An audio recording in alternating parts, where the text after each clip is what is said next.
There is a gap in human history that no one talks about. Not a small gap, not a missing decade or a forgotten century, a gap of 100,000 years. 100,000 years of real human life. Real human thought, real human feeling, and almost none of it recorded. Almost none of it remembered. It is as if someone took the longest chapter of our story and quietly removed it from the book before anyone could read it. Tonight, we are going to find that chapter. Maybe you are lying down right now. Maybe the room around you is dark and still. Maybe you found this video the way most people find it, scrolling late at night, looking for something to carry you gently out of the day. Whatever brought you here, I am glad you stayed, because what I am about to tell you is not just old history. It is your history. It is the story of where you actually came from. Before the cities, before the calendars, before anyone thought to write anything down. And it begins with a question that should stop you cold. If modern humans have existed for at least 200,000 years and civilization only appeared 12,000 years ago, then what were we doing for the other 188,000 years? We were not waiting, we were not sleeping, we were not stumbling around in confusion, staring at rocks, waiting for someone to invent the wheel. We were living. Fully, completely. With language and love and loss and ritual and art and music and war and tenderness. We were doing all of it for longer than we can truly imagine, and almost every trace of it is gone. That is the mystery we are walking into tonight. Before we go further, if this kind of story moves something in you, the kind that reaches back into deep time and asks the questions no textbook asks, then consider subscribing. There is more of this waiting for you. And drop a comment tonight. Tell me one thing you wonder about the ancient world. I read every single one now. Let us go back. Chapter 1. The world before the record. Imagine you are standing on the edge of an open plain somewhere in Eastern Africa. The time is 70,000 years ago. The sky above you goes all the way to the edge of the world without a single building or wire to interrupt it. The grass moves in a slow wind. Far away, something large is moving through the trees, something you can hear but not yet see. Behind you, 3 small fires burn low and quiet. 20, maybe 25 people are near them. Not strangers, family, all of them. Every person you have ever known is within walking distance of where you stand right now. There is a woman grinding something between 2 flat stones. There is a man sitting cross-legged, turning a piece of flint over and over in his hands, with a patience that looks almost like prayer. A child is asleep against an older woman's side, one hand curled loosely around a piece of red-painted bone. This is not a primitive scene. This is not a scene from before humanity. This is humanity. This is us, exactly as we are in our bones and blood and brain, just wearing a different moment in time. Modern humans, people biologically identical to you and me, have walked this earth for somewhere between 200,000 and 300,000 years. The oldest fossils we have found, discovered in Morocco at a site called Jebel Irhoud, are about 300,000 years old, and they show a skull, a face, a jaw that would not look out of place on a crowded street today. 300,000 years. Hold that number gently for a moment. Do not try to fully understand it. No human mind can truly feel a number that large. Just let it sit there, heavy and quiet, like a stone dropped into still water. Civilization, everything we think of when we say human history, the writing and the cities and the empires and the religions and the science and the art in museums, all of it is roughly 10 to 12,000 years old. Some would say even less. That means more than 95% of everything humans have ever experienced happened before the record began, before a single word was written, before a single grain was deliberately planted, before anyone drew a border or named a king. We think of prehistory as a kind of blank, a before, a waiting room outside the real story. But what if that waiting room was in fact the main hall?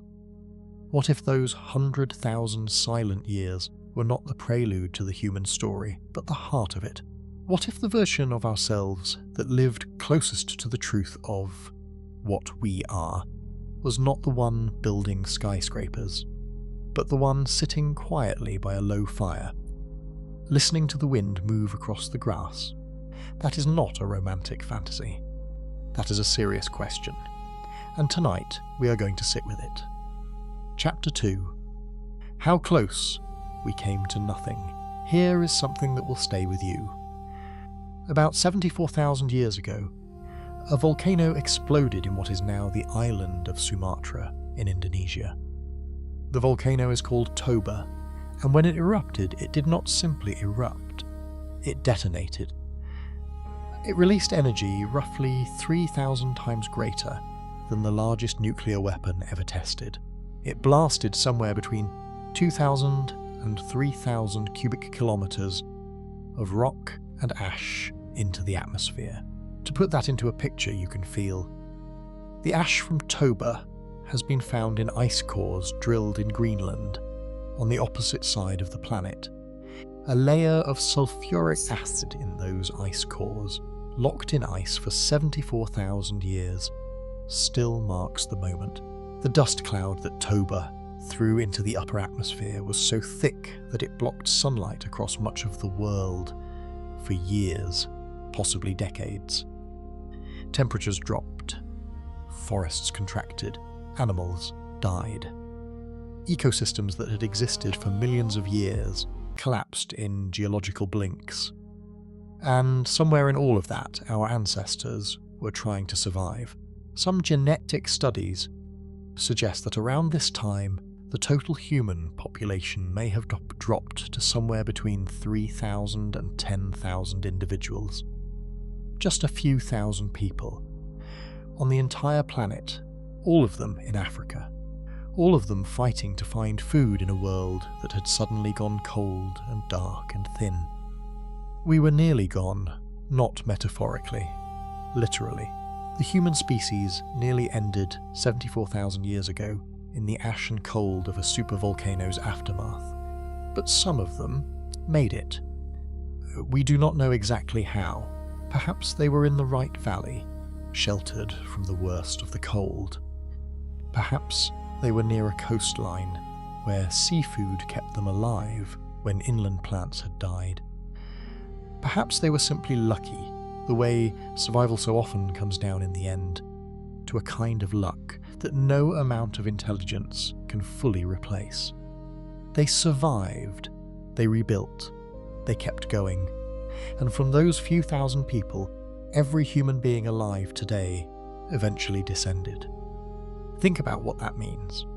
Every person you have ever met, every face you have ever loved, every mind that ever wrote a poem or built a bridge or held a dying hand in the dark, all of it came from that small, frightened, surviving group, huddled in an ash-darkened world, not knowing what had happened, not knowing if the cold would ever lift, but still here, still breathing, still going.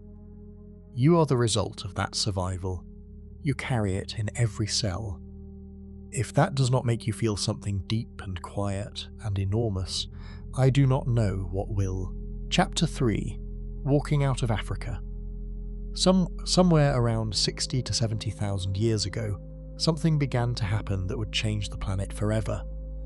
People started leaving, not all at once, not in a great organised migration with leaders and maps and supplies, just slowly, gradually, one small group at a time, following animals down a coastline, following a river to its source, and finding another river on the other side of the hills, crossing a stretch of shallow water at low tide, moving into a valley that no human had ever entered before. They did not know they were discovering anything. They did not know they were discovering They did not know there was a world to discover. They were just following the land, the way humans had always followed the land. But over thousands of years, those small, quiet movements added up to something staggering. Groups that left Africa eventually reached what is now the Middle East. From there, some went east along the southern coast of Asia, moving through what is now India, through Southeast Asia, eventually reaching Australia. Genetic and archaeological evidence suggests that humans reached Australia at least 50,000 years ago, possibly 65,000 years ago. That means they crossed open water to get there. Water that was not crossable on foot, even during periods of lower sea levels. They built watercraft. They navigated. They sailed into an unknown ocean and found a continent. 50,000 years ago, other groups moved north and west, into Europe, where another kind of human, the Neanderthals, had been living for hundreds of thousands of years already. Still, others moved deep into Central Asia, and eventually, perhaps 20,000 years ago or earlier, people crossed from northeastern Asia into the Americas, walking across land that existed during the last Ice Age, where the Bering Sea now sits. And from there they spread, slowly, generation by generation, all the way down to the southern tip of South America. From one small, nearly destroyed group in Africa to every corner of every continent in roughly 50,000 years. All on foot, all without maps, all without any technology beyond the tools they could carry in their hands and the knowledge they carried in their minds and minds. The scale of it is almost impossible to hold, but try for a moment to feel the edges of it. Every person who has ever lived in Asia, in Europe, in Australia, in the Americas, in the islands scattered across every ocean, every one of them descended from that original movement. That quiet, unhurried, enormously consequential walking. We spread across a planet by simply following our curiosity. One valley at a time. Chapter 4. What they carried. When those early groups moved out across the world, they did not travel empty-handed or empty-minded. They brought things with them. Not many physical things. When you live by moving, you carry only what matters. But they carried something more durable than objects.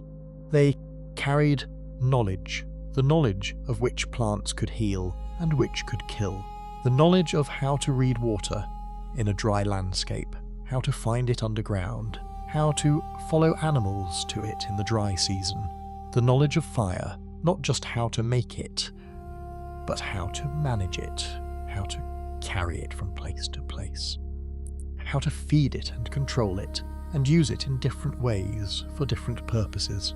They carried stories. This is something that modern researchers have found deeply fascinating.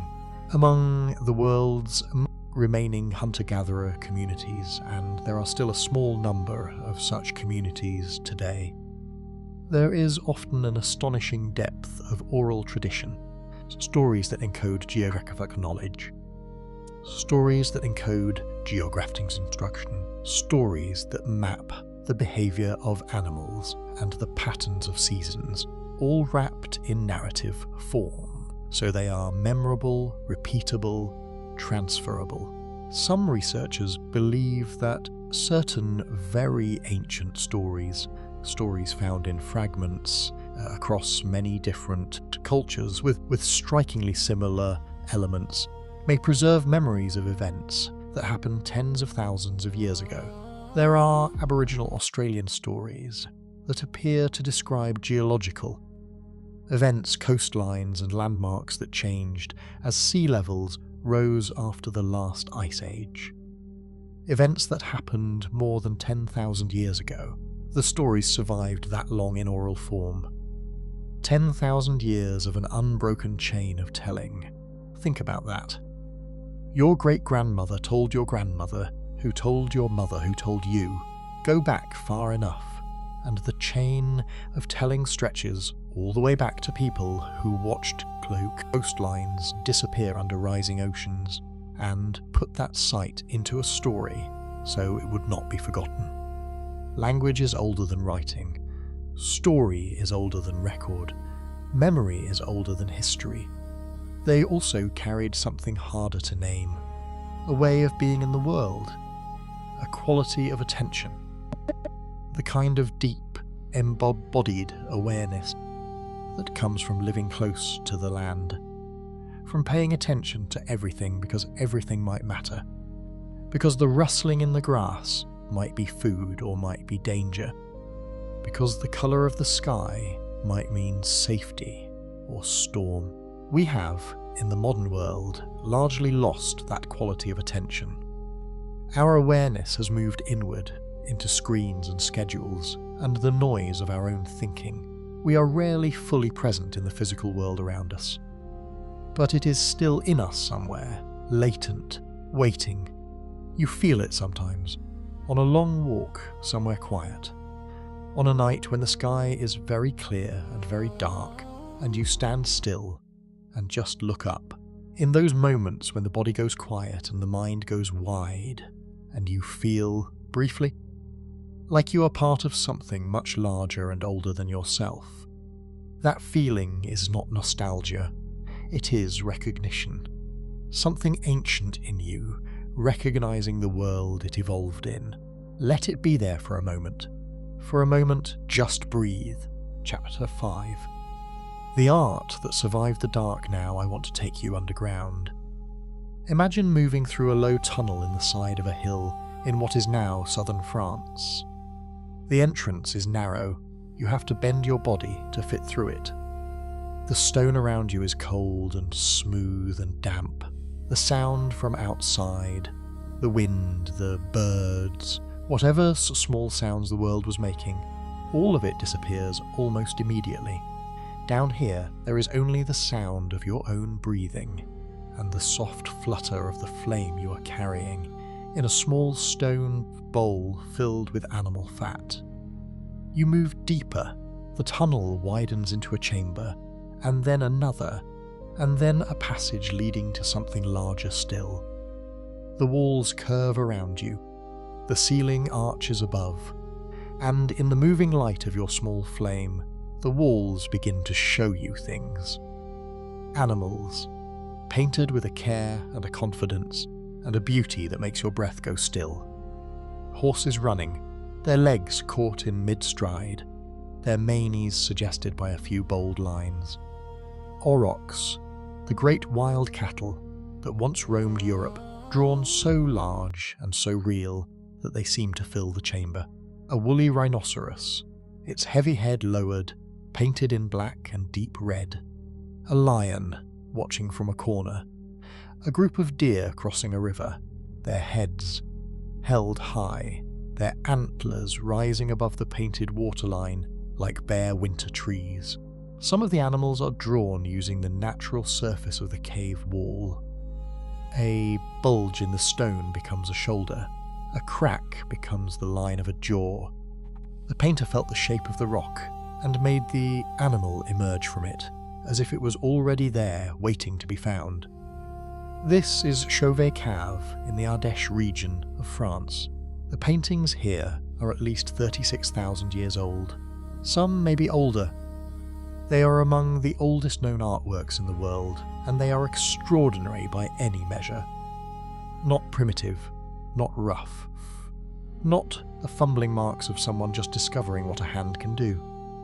These are the works of skilled artists, people who had practiced, who had developed techniques, who understood how to create the illusion of movement and depth and life using only pigment and the imperfect surface of a cave wall.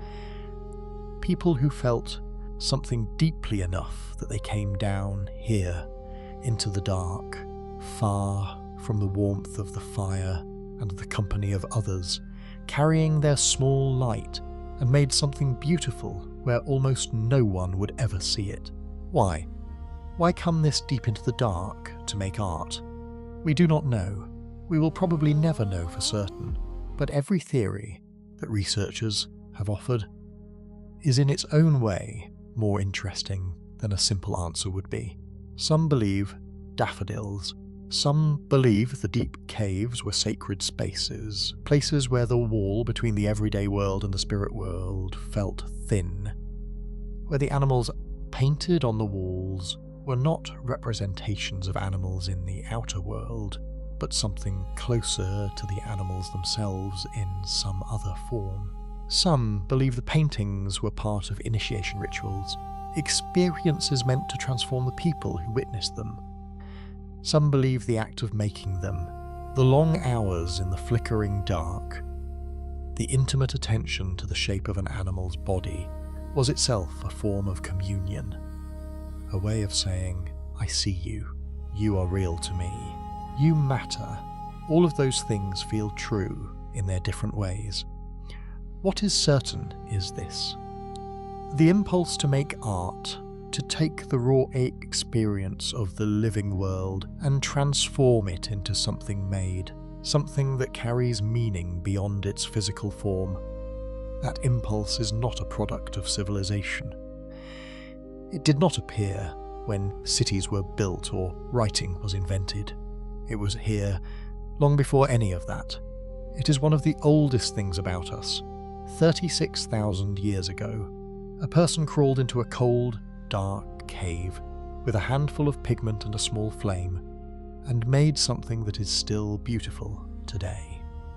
You carry that impulse too. It is in you whether you have ever made art or not. It is the part of you that responds to beauty, the part that is moved by a piece of music or a particular quality of evening light, or the way a story told by a quiet voice can make the whole world feel, briefly, like it makes sense. That response is ancient. It goes all the way back. A quiet place to rest. We have covered a great distance tonight, and we have only just begun. We have stood at the edge of 100,000 silent years and looked in. We have felt the tremor of a supervolcano that nearly ended everything. We have followed quiet footsteps across continents and oceans. We have stood in a cold cave and looked at animals painted by hands that turned to dust 30,000 years ago, and we have barely scratched the surface. There is so much more. In the parts of this story still to come, we will go deeper into what life actually looked like in those long, quiet years. We will explore what early humans believed about death and why the way they buried their dead tells us something astonishing about the interior life they carried. We will follow the evidence of the first music ever made. We will look at how those ancient communities understood the sky above them, the movements of the moon and the stars, in ways that suggest a sophistication we rarely credit them with. We will also ask the quieter questions, the ones that do not have clean scientific answers. Why did it take so long for civilization to appear? If the human brain was ready for it so much earlier, was something lost when the wandering stopped and the settling began? Are we, in some way that matters, still those people, still carrying the fears and the hungers and the wonders of the deep past? There is a question at the heart of our story that we have not answered yet. If humans spent almost all of our existence without cities, without writing, without civilizations as we know it, then what did an ordinary day actually feel like in those missing 100,000 years?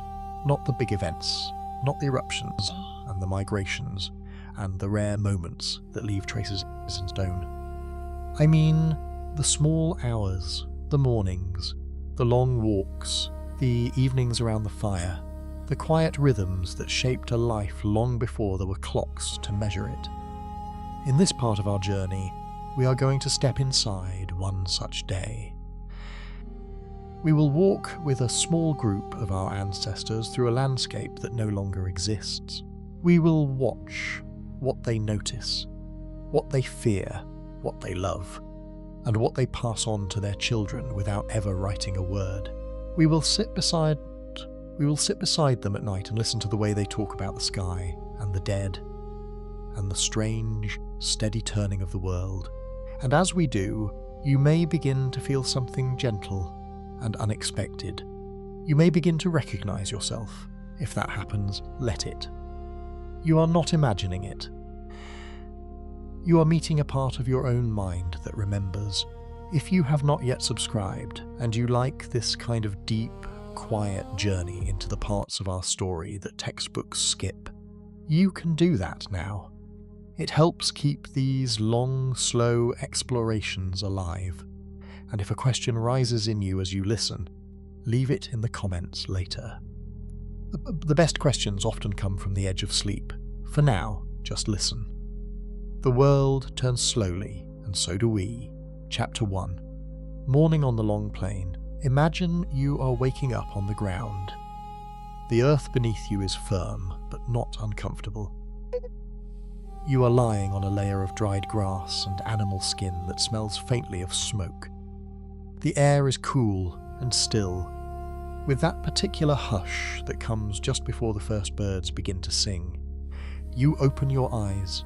Above you, there is no ceiling, no roof, no fabric tent. There is only the pale grey blue of the early sky and the dark, delicate outline of branches reaching into it. The stars that were there a few hours ago are gone now, washed out by a light that has not yet fully arrived. You feel your own breath moving in and out, slow, even. The warmth of another body is close by, a shoulder or a back pressed lightly against yours. Around you, within the circle of your small group, others are stirring in that way people do when they share a sleeping space.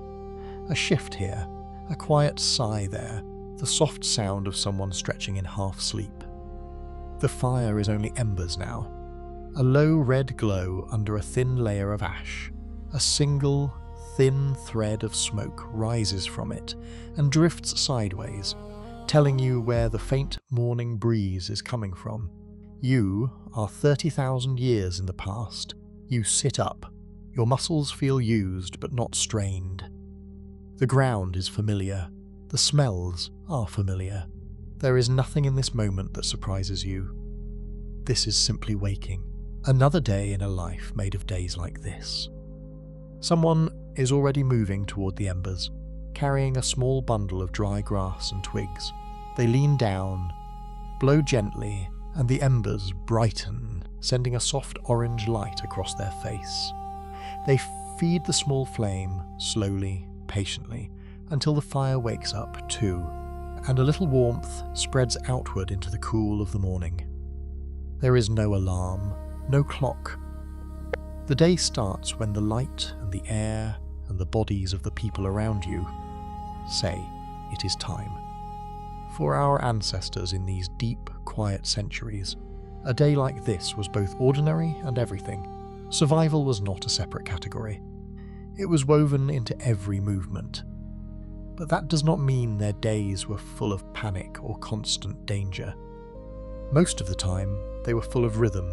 A typical group up of hunter-gatherers like this one might have moved every few days or weeks, following animals, following the season's food. Many researchers think groups were often somewhere between 20 and 50 people, enough to share work and knowledge, small enough to move together. When you read about early humans, it is easy to picture scattered individuals, but in reality they were rarely alone. They were almost always in company. This morning is no different. As the light grows, tasks divide themselves. No one calls out assignments the way a supervisor would. Everyone simply knows what needs to be done. Two younger members of the group walk toward a nearby drain with skin bags to fill. An older woman begins to sort through gathered plants, which can be eaten raw, and which need to be cooked or pounded. A man with a careful way of moving sits down with a half-shaped stone in his lap, turning it, testing its edges, deciding where the next flake should come off. This is one of the things that defined those missing years. Everyone was a specialist. But not in the modern sense. People did not have one job they performed for strangers. They had many skills that served the group they knew. You learned by watching, by doing, by repeating, every day. There is no school bell. The world is the school. A child, no more than 5, picks up a small, dull stone and sits beside the man with the sharper tool. They imitate his movements in miniature, tapping the stone with another stone, watching how pieces break off, listening to the sound of it. No one tells the child to stop. No one grabs the rock away. This is how you learn, in a world where knowing your tools is as important as knowing your own hands. The sun rises higher, the birds find their voices, the plain brightens.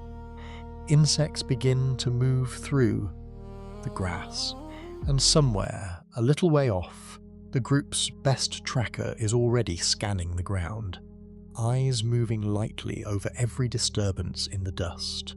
They are looking for the day's story, not in words yet, in signs, a line of hoofprints, a tuft of hair caught on a bush, claw marks on a tree, the round, heavy print of something large and alone. The day is opening. Chapter 2. The Hunt and the Gathering. Imagine you are walking now. The ground is not perfectly flat. It rises and falls in long, gentle waves. Your feet have walked this kind of ground since you were very small. You know the feel of different soils. You can tell by the way your soles register the earth when it has rained recently, when water sits just below the surface, when an animal has passed here in the night. Around you, a small group walks in a loose formation. No one is marching, no one is hurrying. The pace is steady, efficient. These bodies are used to long distances. Ahead of the group, the tracker moves slightly off to one side, scanning both the near ground and the middle distance. Their eyes rarely stop. They are reading a language that most of us have forgotten how to see. A bent blade of grass here, a broken twig there, a faint smudge in the dust. For early humans, hunting was not just about strength, it was about attention. Many archaeologists and anthropologists believe that persistent hunting, chasing an animal until it is too exhausted to run, was one of the early techniques humans used. Not sprinting, not tackling, just steady, relentless following, using sweat and breath and endurance in ways that few predators could match. Imagine following the same antelope for hours under a hot sun, not losing it when it darts off, not giving up when it disappears behind a ridge, reading the ground, the air, the birds, for signs of where it went next, knowing when to push your own body harder and when to let it recover while still moving. This is not brute force, this is quiet skill. But the group does not rely on hunting alone. While a smaller hunting party moves out toward where the tracks led, others spread in a different direction, baskets or skin bags in hand, eyes tuned for green life. Picture a woman and an older child moving together along the edge of a grove of trees.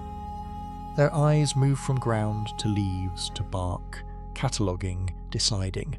Here are berries that are ripe now, but only the dark ones, not the pale ones. Here is a plant whose roots can be eaten. But only from this patch, because they know the ones farther down the slope grow in soil that has made them bitter. They do not discuss the names of these plants as categories the way we do, but they know them. They know them like they know people. They know where a certain bush will be fragrant in the morning and flat by afternoon. They know which bark to chew when a stomach is sour. They know which flower petals soothe a child's fever. For nearly all of history, For nearly all of human history, the people who knew the plants were often the ones who decided whether a group lived or starved. When we talk about the missing 100,000 years, we often talk about tools and bones and caves. We rarely talk about all the plants that shaped those lives, the grasses and roots and fruits that never fossilized, that left no record except in the teeth of the people who ate them, and the knowledge of the people who remembered where they grew. Every plant you see in your mind right now, every fruit on your kitchen table, has ancestors in that forgotten landscape.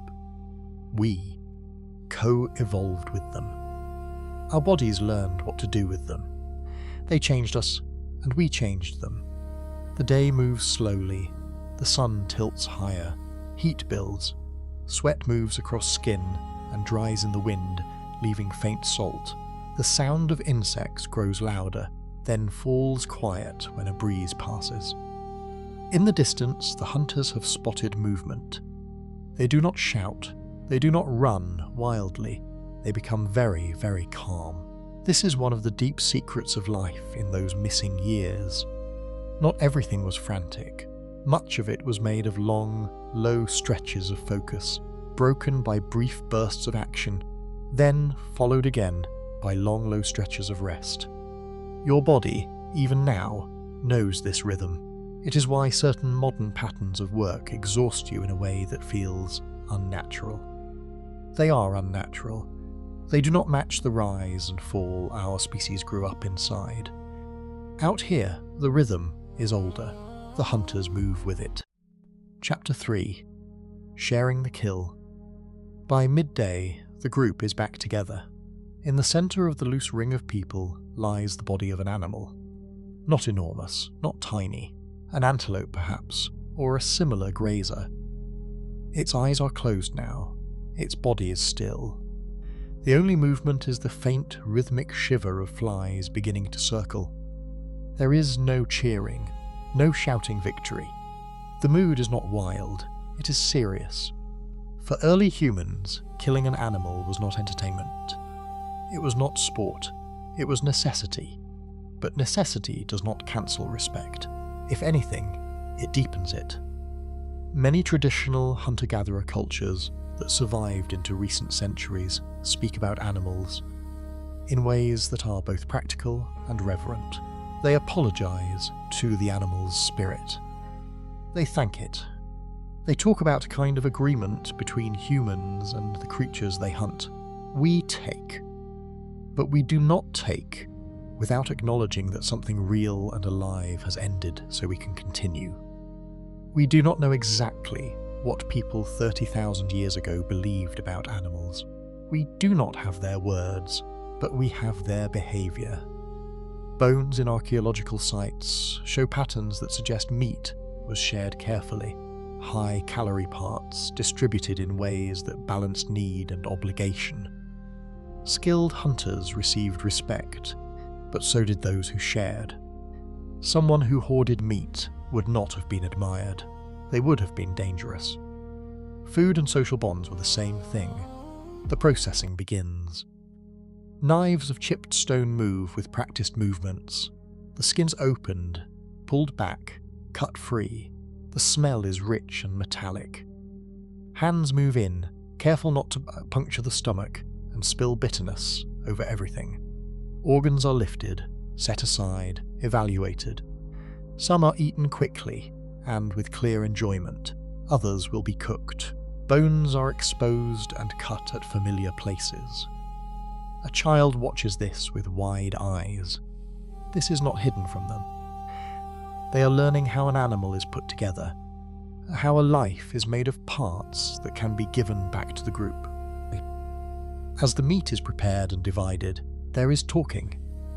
Not about abstract topics, about what is right in front of them.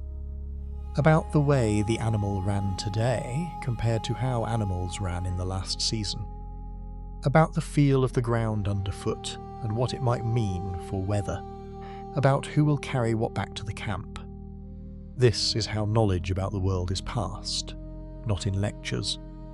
In moments like this, around food, around work, you might wonder, did they talk about the deeper things? Did they ask why, as often as we do? Did they gaze at the horizon and wonder what it meant to be alive?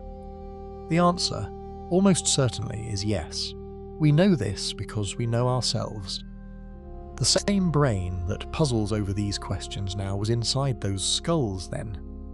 The same curiosity, the same fear, the same ache when someone you love does not come back. The same strange feeling when you hold a newborn child and realize that something impossible has just arrived where there was nothing before. We did not suddenly start being philosophical when we built cities. We have always been this way. The difference is that in those missing years, those questions did not become books. They did not become written philosophies. They stayed where they began, in voices, in glances, in small gestures of care and ritual that were repeated until they became the atmosphere the children grew up in. You grew up in a world full of written things. They grew up in a world full of spoken things. Both worlds are human. The sun has moved past its highest point now. Shadows lengthen a little. The group begins to move back toward their sleeping place, carrying the day's food with them the way a tree carries the day's light.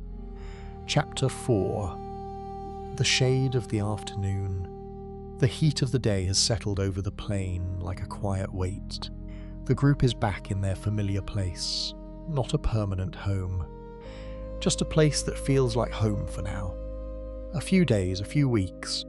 As long as water and food and safety hold, the fire is alive again, fed with new wood. A pot, maybe a hollowed stone, maybe a shaped clay vessel in later periods, hangs over it. The smell of cooking meat and plants slips through the air, mingling with the smoke. There is work, but the pace has changed. Intense effort in the morning. Slower tasks now. Repairing bindings on a spear, scraping a hide to soften it, twisting fibres into something like rope, checking the edges of tools for nicks that need smoothing, sorting and drying certain plants for later. Under a tree not far from the main cluster, a small circle of children sits with an older person. The person is not holding a book. Their hands are empty, but the children are watching them with the kind of full attention that is rare in our world. The older person is telling a story. We do not know the words, but we can imagine the shape. It might be a story about a time when the river rose too quickly and took part of the camp with it. A warning wrapped in memory. It might be a story about another animal that played a trick on another animal and was punished, a way of teaching about fairness and consequences. It might be a story about the first people, the ones who walked out of a mountain or came from the sky or emerged from a hollow tree. Origin stories in many traditional cultures tie humans to the land in this way. Whatever the story is, it is not told once.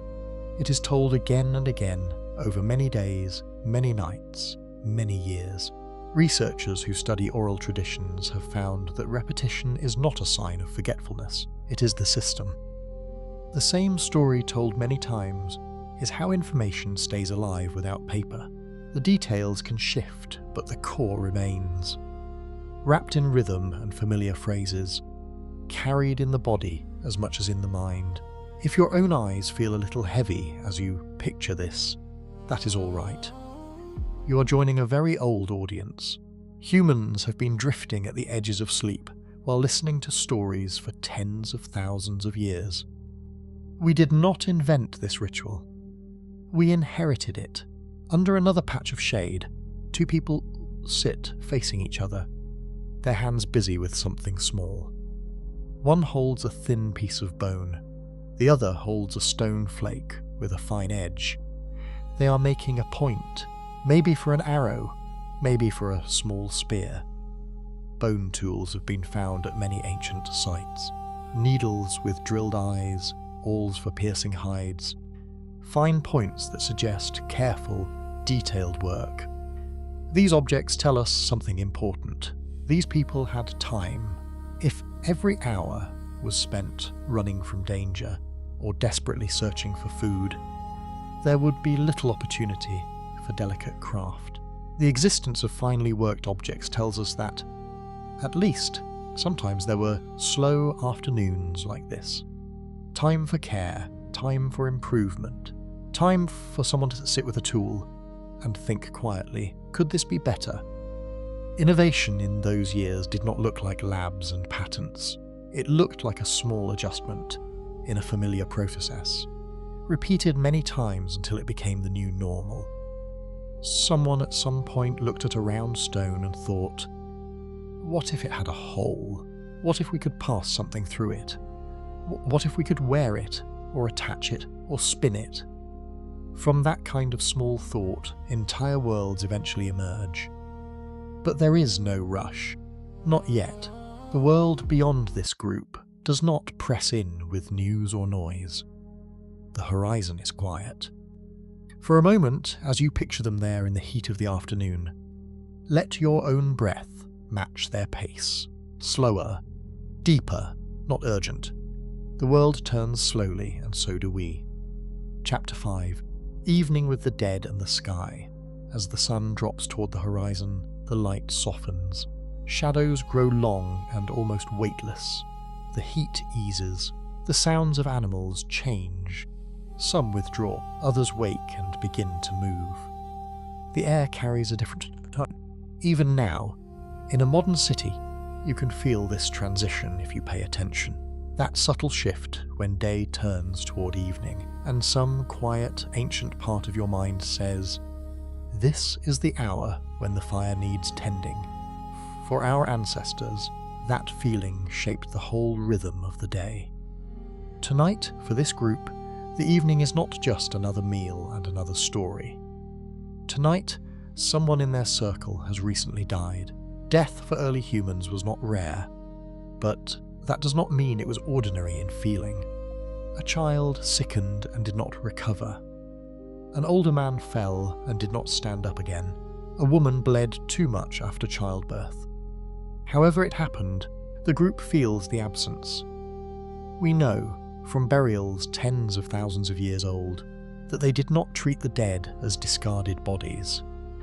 They treated them as people going somewhere. In a cave in Israel called Kafzeh, there is a burial that is about 100,000 years old. In that grave, the body was laid carefully, and red ochre, a mineral pigment, was sprinkled over the bones.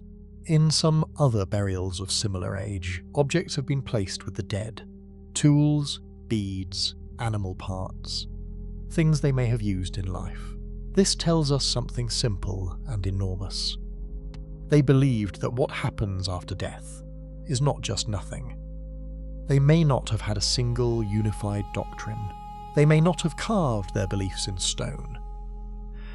But they acted as if the dead remained present in some way, as if there was continuity between this life and whatever came next. Imagine the group walking now, in the soft light of late evening, toward a place they have chosen. A hollow in the ground, a sheltered corner of a ridge, a small cave opening. They carry the wrapped body of the person they lost. There is talking, but it is low. The children are close to the adults, watching every movement. They are not shielded from this moment. This is part of life. At the chosen place, they set the body down. They have dug a shallow grave already. The soil is loose. The air smells of turned earth. One by one, they do something small. Someone places a piece of red-stained stone near the body's hand. Someone lays a simple tool by their side. Someone sprinkles something fragrant. Crushed leaves, perhaps, or dried flowers, over their chest. Someone else places a hand on the wrapped head. For a long moment, eyes closed. These are gestures, not words, but they are full of meaning. When we find burials like this in the archaeological record, we see the remains, we see the ochre, we see the positions of bones. We do not see the tears, we do not hear the words, but we know they were there. Grief is not new. Grief did not begin with civilization. People standing at the edge of holes in the earth, looking down at the bodies of those they loved, and feeling that same impossible heaviness in the chest for longer than any empire has existed. As the last earth is pushed gently over the body, the sky above them begins to change. The first stars appear. For these people, there is no electric light to wash the sky pale. When night comes, it comes fully. The stars arrive in their millions. The band of the Milky Way stretches from one horizon to the other, a river of light so dense it looks almost like smoke. The children lie on their backs and stare up. Somewhere a voice begins to speak. Maybe they tell a story about the stars being the eyes of ancestors, watching. Maybe they say that the path of light across the sky is the road. The dead walk on their way to wherever they go. Maybe they say the bright wandering lights. The planets are powerful beings moving among the fixed stars. We cannot know the exact story, but the pattern we recognize. Across every continent, in every culture that remembers even a fragment of its oldest tales, the sky is full of meaning. The constellations are not random dots. They are hunters and animals, and boats and gods and lost lovers. The movements of the moon and planets are not just mechanics. They are messages. In those missing years before civilization, the sky would have been one of the only truly constant things. The land could change with season and climate. Rivers could shift. Animals could move.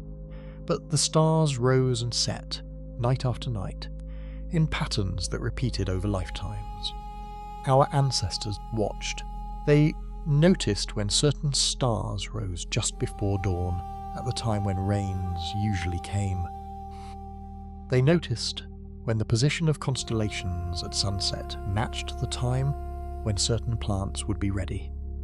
They tied sky to earth in memory. Some scientists believe that this is where the first calendars began. Not in cities with written numbers, but in the minds of people lying on the ground, watching the same points of light move in the same paths, year after year, and realizing that they could predict, that the sky was in some deep way a map of time. Tonight, the group lies there in the dark, their bellies full, their bodies tired, their grief still close, but held for the moment inside the larger quiet of the night. A child lifts a hand and traces a shape among the stars without touching them. An older voice names that shape. The world of the dead and the world of the living and the world of the sky are not separate in their minds. They overlap. They interpenetrate. The animal seen on the hunt that morning might be part of the constellation they name. The person they buried might now be one of the lights above them. You and I might explain the stars differently now. We might talk about nuclear fusion and distances in light years and galaxies beyond counting, but the feeling you get when you lie under a very dark sky and look up, that mixture of smallness and belonging and strange peace, that feeling is the same. It is one of the oldest human feelings. As the night deepens, conversations grow softer. One by one, people drift towards sleep. Some curl close to the embers of the fire. Others remain on their backs, eyes slowly closing as the stars blur and fade. They do not know they are being watched by eyes tens of thousands of years in the future. They do not know that their way of life will eventually be nearly erased by ice and flood and the grinding forces of time. They do not know that we will come later and draw words like Paleolithic and prehistory across their faces, as if they were chapters in a book and not living, breathing people. They only know that the ground is solid beneath them, that the fire is warm, that the people they care about are within reach. that the sky is full of lights and that the world, as far as they can see, is turning. You are lying beside them now in imagination. You can feel the same ground. You can hear the same crackle of cooling embers. You can sense the same vastness above. This is the missing 100,000 years. Not as a blank, not as an empty space between real events, but as a lived, continuous present, full of small, repeated, meaningful acts. Tomorrow they will wake and do it again, and again, and again, across generations that rise and fall like waves on a very slow sea. There is a pattern hidden in those missing 100,000 years. If you pull back far enough, farther than a single lifetime, farther than a single group around a single fire, you begin to see it, a slow rhythm rising and falling like a deep tide. Ice advances, ice retreats, forests spread, forests shrink, seas climb, seas fall, animals appear in great numbers, then grow fewer, then vanish. And through all of it, humans are there, moving, watching, learning, changing. In this part of our journey, we are going to look at that larger pattern. We will follow our ancestors as they walk into new worlds, across land that is now ocean, along coasts that are now deep underwater, golden files. We will watch how they shape the land with fire, how they change the balance of animals around them, how their choices echo quietly into your own time. We will listen for their first music. We will ask what it means that some of the oldest stories on Earth may remember the sea rising thousands of years ago. This is not the history we learn in school. It is slower, deeper, less about kings, more about coastlines. If you like, standing at this kind of distance, where the whole human story starts to look like one long breath in and out, remember to subscribe so you do not miss the later chapters of this series. And if a thought comes to you while you listen, some connection, some image, leave it in the comments. Other people wandering through the night might see themselves in it. For now, imagine something with me. Chapter 1. A world of moving ice. Imagine you are standing on the edge of a white world. Not just a snowy field, not a winter hillside, a continent of ice. Before you, stretching away farther than your eye can follow, lies a sheet of ice, almost a kilometre thick in places, glowing faintly blue-white under a pale sun. The air is sharp and dry. When you breathe in, it feels as if it is scraping gently along the inside of your nose. When you breathe out, your breath rises as a small cloud, and is immediately torn apart by the wind. This is not a place our ancestors lived, but it is a place they had to live around. During the last ice age, which reached its greatest extent around 20,000 years ago, enormous ice sheets covered much of North America and Northern Europe. Glaciers filled valleys where cities stand today. Sea levels were more than 100 meters lower than they are now, because so much water was locked up in ice. The world our ancestors walked through was shaped by this cold. In Africa and southern Asia, where many humans still lived, the climate was cooler and often drier than it is now. Grasslands stretched where forests would later grow. Deserts expanded and then shrank again as the ice advanced and retreated in pulses over tens of thousands of years. Humans learned to read these rhythms. Imagine a group that returns to a valley generation after generation, only to find that after some years the rains have shifted, and the grass they rely on for grazing animals is thinner. Children born during those years grow up knowing a leaner landscape, a different pattern of moving herds. Then slowly, things change again. The ice retreats. The air carries more moisture. Rivers swell. Plants appear where the grandparents of these children remember only bare ground. No one is keeping written track of any of this. There are no graphs, no climate reports, There is just the lived memory of it used to be this way, and now it is like this. Over thousands of years, as these changes repeat, as ice breathes in and ice breathes out, humans adapt. They learn which valleys stay green, even in drought. They learn which coastal areas hold shellfish and other food, even when inland game is scarce. They learn which rivers are reliable and which are fickle. And as sea levels rise and fall with the ice, the shape of the world under their feet changes. Coastlines move. Imagine a stretch of land that is now underwater, a shelf that sloped gently away from what is, in your time, a cliff above the sea. 20,000 years ago, that shelf was grassland. People walked there, children played there, fires burned there, stories were told there under skies that now hang above empty water. When the ice melted, the sea rose. Not overnight, over centuries, over millennia. Slow enough that a single lifetime would see only a small shift, but fast enough that, over 10 or 20 generations, a whole line of hills might become an island. Some of those changes were remembered. In Australia, for example, there are indigenous stories, still told today, that describe coastal flooding, rising seas swallowing low-lying land, turning hills into islands and pushing the shoreline back. Researchers who study these traditions have compared the stories to geological evidence of sea level rise, and in some cases the details match events that happened 6,000 to 10,000 years ago.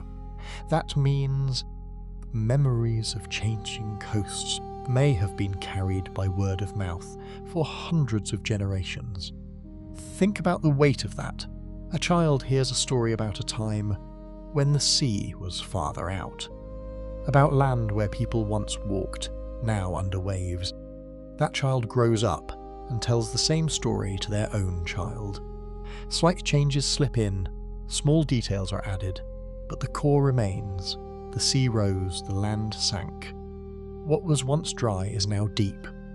And somewhere, 10,000 years later, someone writes the story down, long after the land it describes has disappeared. This is the kind of continuity we are talking about when we talk about the missing years. Not numbers on a page. A chain of voices stretching from a world of moving ice into your world of roads and screens. You are living at the thin, bright tip of that chain. Chapter 2, Light on the Water. Imagine you are standing now on a shoreline that does not exist anymore. The beach is wider than any modern beach in this place. The waterline is far out, a shimmering line in the distance, where shallows waves break over sand that has never known a harbour wall or a shipping lane. Behind you, the land rises gently. There are trees, but they are not dense forest. More like open woodland, patches of shade and patches of light. Grass and low shrubs fill the spaces between. It is early morning.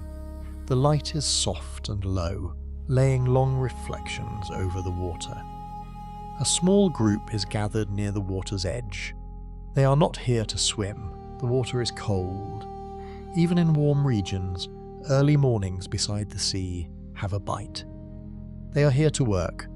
Some carry spears, long, thin points hardened by fire. Others carry woven baskets and curved digging sticks. The tide is going out, which means that in a little while, the wet, exposed rocks will be full of life. Seafood, shellfish, crabs, small fish caught in traps, is rich food. It does not run the way land animals run. It does not require the same long, steady chase, but it does require timing, knowledge of tides, knowledge of which places are safe and which hide sudden holes or sharp edges. Archaeological evidence from coastal sites in Africa and elsewhere suggests that humans have been gathering and eating marine foods for at least 100,000 years. At some sites, heaps of ancient shells and bones form layers meters deep, each layer representing countless small meals. countless visits to shorelines like this. These heaps have a name: middens, garbage piles in one sense, archives in another. In the shells, scientists can see which species were favoured, how big they tended to be, whether people harvested them carefully or stripped them without thought. In some places, shell sizes get smaller over time, suggesting that humans over-harvested and forced the animals into earlier, smaller reproduction, even without cities. We were already changing ecosystems simply by being present in them. But this morning, on this imagined shore, the group is not thinking in such abstract terms. They are thinking in the rhythm of the tide. As the water pulls back, they move onto exposed rocks, their feet finding balance on slippery surfaces. Fingers reach into small pools to pull out shellfish. A child laughs softly at the tickle of a tiny crab running over their skin before it is caught. Baskets fill slowly. Farther along the shore, another person stands still, spear poised.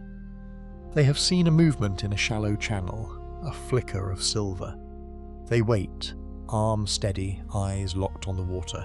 Then, with a quick, precise thrust, the spear enters the water and comes up with a fish impaled on its point, its body still moving, reflecting scaled light. The fisher smiles, a small, satisfied curve. We often imagine early humans as tied to land, but the sea has been part of our story almost from the beginning. To reach Australia tens of thousands of years ago, people had to cross stretches of open water, using rafts or simple boats built from wood and fibre. They had to understand winds and currents, at least in a practical way. They had to make choices about when to go and when to wait. Standing here on this lost shoreline, you can feel that relationship beginning. The sea is not just a barrier, it is a road, a pantry, a mirror. As the baskets fill and the sun climbs, the group turns back toward their camp, carrying the sea with them in the form of food, stories, salt on their skin. The beach will be gone one day, swallowed by the rising water as the ice melts and the world warms. The camp will move inland, but for a time, this place is part of their mental map, a fixed point in a changing world, the place where the rocks show the small white shells when the tide is low. Your own life is full of such places, corners and paths and small clearings that no one has marked on any official map, but that live in your body as locations of memory. You are not so different. Chapter 3:3. Fire on the hills. Now imagine night falling over a different landscape. This time you are looking out over rolling hills covered in grass and scattered trees. The sky above is a deep blue turning toward black. The first stars are out. The air smells dry. Somewhere nearby, insects buzz and then fall silent. On a ridge a little way off, a thin line of orange appears. Fire, not a raging, uncontrolled blaze. A narrow, moving line creeping along the slope, eating its way through dry grass with a steady crackling sound. At first, this might seem like a threat, but the humans watching this fire from a safe distance are not surprised. They are waiting for it. Controlled burning, the deliberate setting of small, manageable fires to shape the landscape, is an ancient practice. In some parts of the world, such as Australia, indigenous peoples used fire to clear underbrush, encourage the growth of certain plants, and create mosaics of different habitats that supported more varied animal life. There is evidence that such practices may extend back tens of thousands of years. Fire changes everything. When a patch of land is burned, the old dry growth is cleared. Ash returns nutrients to the soil. New shoots appear, tender and green. Grazing animals are drawn to these patches, and hunters know where the animals will be. The pattern repeats: burn, regrow, eat, move. In this way, humans began to shape their environments long before ploughs and fields. Imagine a woman standing with a burning branch in her hand, lighting the edge of a dry patch, then stepping back, reading the wind, making sure the fire goes where she intends and not where she does not. She learned this from someone who learned it from someone, in a line that may stretch back farther than anyone really knows. We like to talk about the invention of agriculture as a sudden shift, a revolution. But seen at this scale, it looks more like a long slope. Long before people planted seeds in neat rows, they were already nudging plant communities in certain directions. Burning here, not burning there. Gathering certain seeds more heavily, trampling certain areas, letting others rest. We have been gardeners of the wild for a long time. Of course, fire also goes wrong. Sometimes the wind shifts unexpectedly. Sometimes a controlled burn escapes its lines and moves into a place people did not intend. Sometimes lightning starts a fire that no one can manage. And the group has to move quickly from its path, carrying what they can and leaving the rest to ash. When scientists look back across these tens of thousands of years, they see hints that human use of fire altered vast regions. Forests turned to grasslands in some places. The distribution of animals shifted as habitats changed. Even in the deep past, we were not just passengers on the planet. We were already, in small quiet ways, engineers, standing on the opposite hill, watching the line of fire move across the slope. Someone in the group feels something like pride. This is their work. Their knowledge made this possible, made it safe enough, useful enough.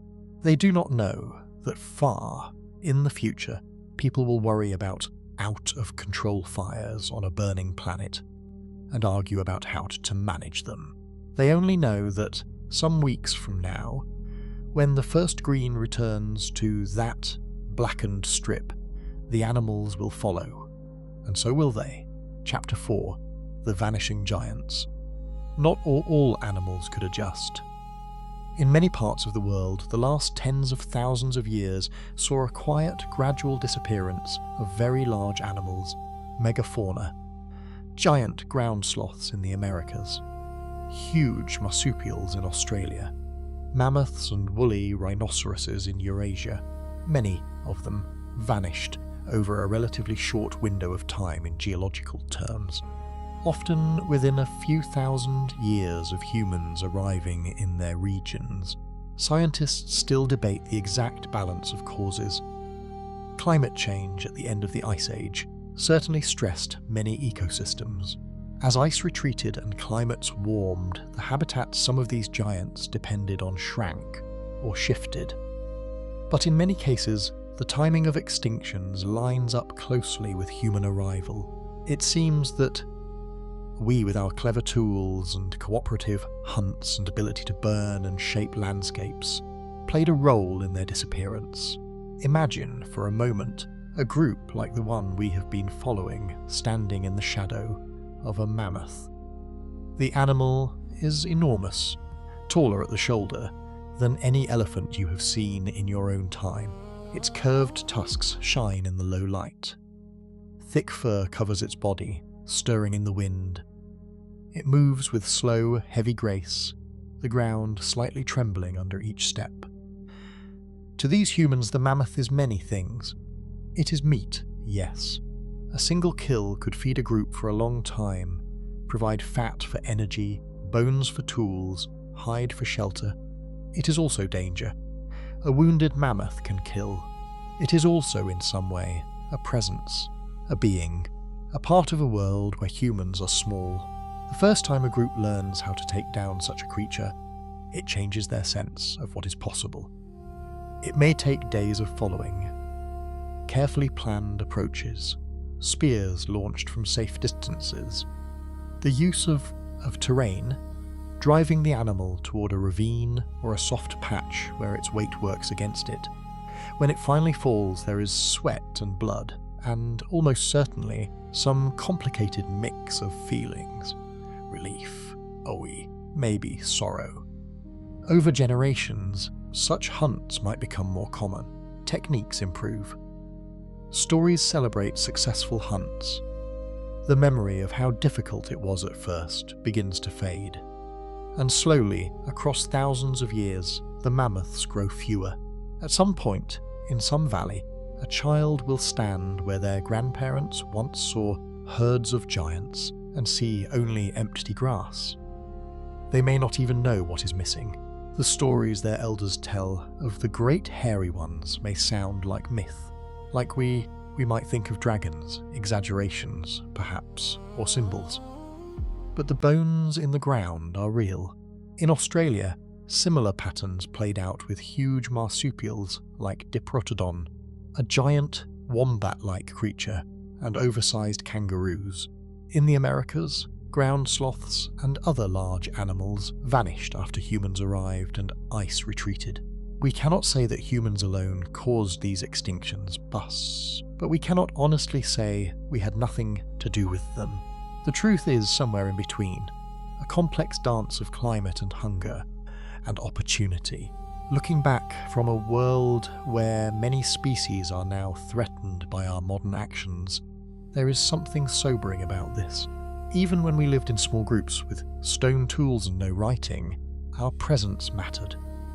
We have always been capable of changing more than ourselves. Chapter 5.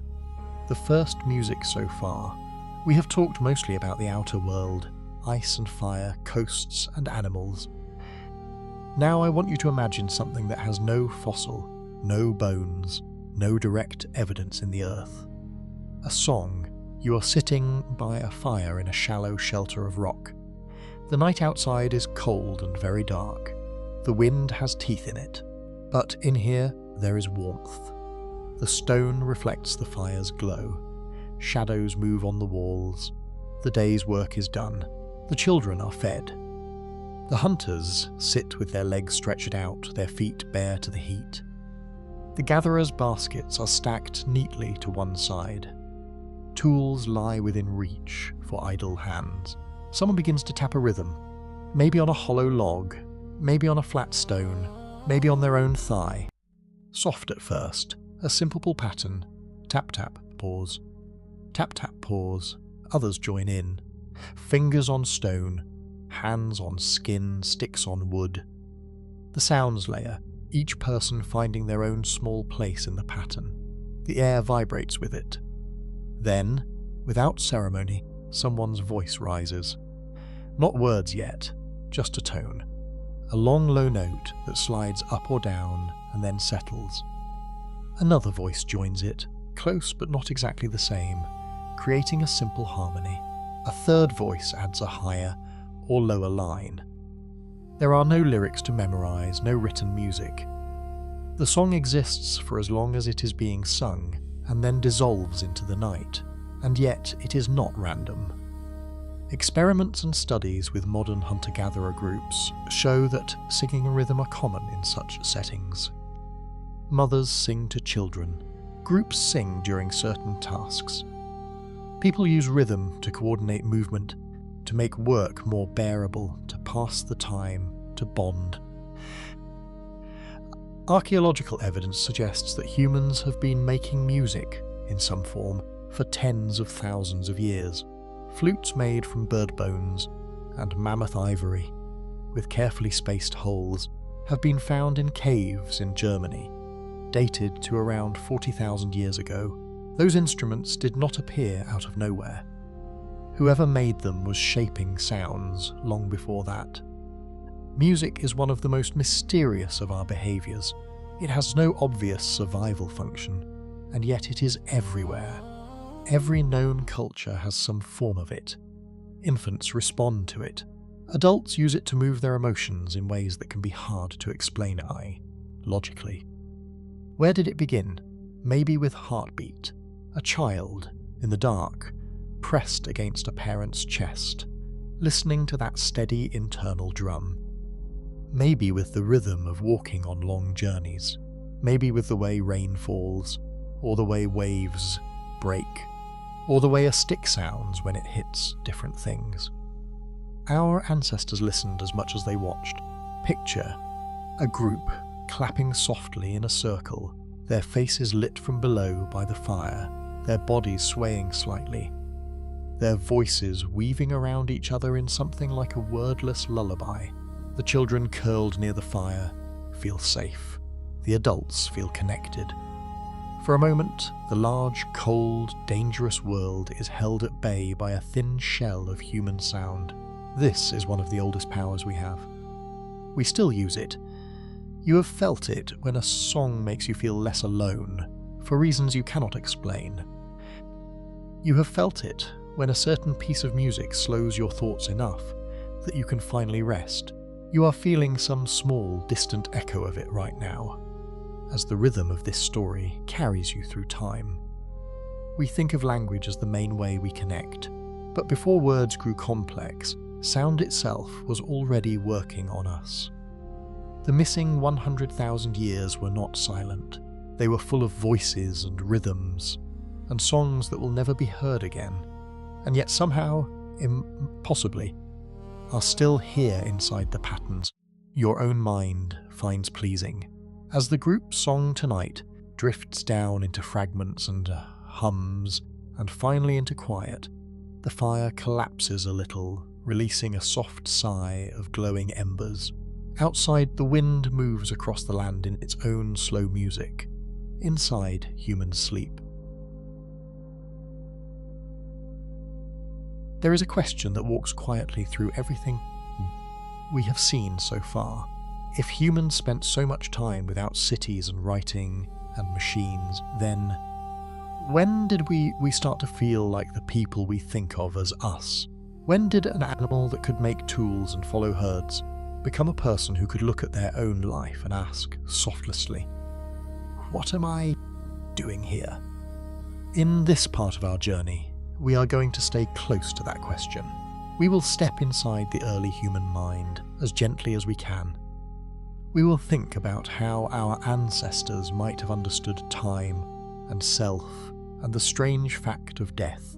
We will watch the first shadows of religion appear, not as big systems with holy books, but as small gestures and repeated acts around the fire and the grave. We will see how art, music, and careful watching of the sky were not separate subjects, but part of one way of paying attention. If this kind of slow, reflective walk through deep time speaks to you, remember you can subscribe, so you do not miss the final part of this series. These long stories take time to make, and your support, even as a quiet viewer in the dark, matters. And when you are more awake, you can always leave a thought in the comments. Sometimes the most beautiful ideas come from half-dreaming minds. For now, let us lean in a little closer. The world turns slowly, and so do we. Chapter 1. The first mirrors. Imagine you are standing at the edge of a still pool of water. It is early morning in some warm valley, long before any mirror was made from glass. The air is cool on your skin. A light mist clings to the surface of the pool, slowly lifting as the sun pulls it upward. You lean forward to scoop water into your hands. For a moment the surface trembles, then stills. And there, staring back at you, is a face. Your face. For us, this is ordinary. We have mirrors everywhere, shiny surfaces, screens that show us back to ourselves in exact detail. We are used to seeing our own faces. We are used to treating them almost like separate objects. For most of human history, this was not so. Reflections were rare, a calm pool on a still day, a smooth stone with a hint of shine, the dark gleam of an animal's eye. In those moments, early humans would have glimpsed themselves, briefly, in a world that was otherwise experienced only from the inside. What did that feel like? We do not know exactly when self-recognition, in the sense of knowing that face is mine, became part of our minds. Some animals recognize their own reflections. Great apes, dolphins, elephants, certain birds. Humans, by the time of our earliest fossils, had brains at least as large as modern ones, with similar structures. It is likely that the capacity for that quiet shock, "Oh, that is me," was already there. Imagine a child doing this for the first time. They see the face in the water. They laugh, maybe. They reach out to touch it. Their fingers break the image and send ripples across it.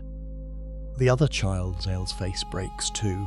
The child pulls back, startled, then leans in again, watching as their own eyes reform in the newly smooth surface. Somewhere in that small, playful moment, something enormous is turning inside the mind. A sense of self, already there, finds a new angle. I can be seen, it realizes.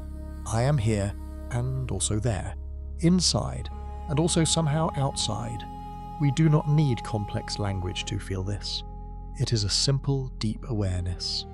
Later, as they grow, this awareness will shape many things. It will shape embarrassment, the feeling of being observed. It will shape pride. It will shape the desire to be remembered, to leave a mark that says, "I was here," even when the body is gone. It will also shape kindness. Because to see yourself is to recognize the possibility that others have selves too, that they suffer when you suffer, that they fear what you fear, that they float in their own private pools of experience. The missing 100,000 years were not just about learning the outer world.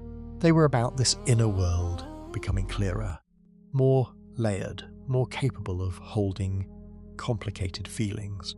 When you sit quietly and think about your own life, without distraction, you are participating in something very old.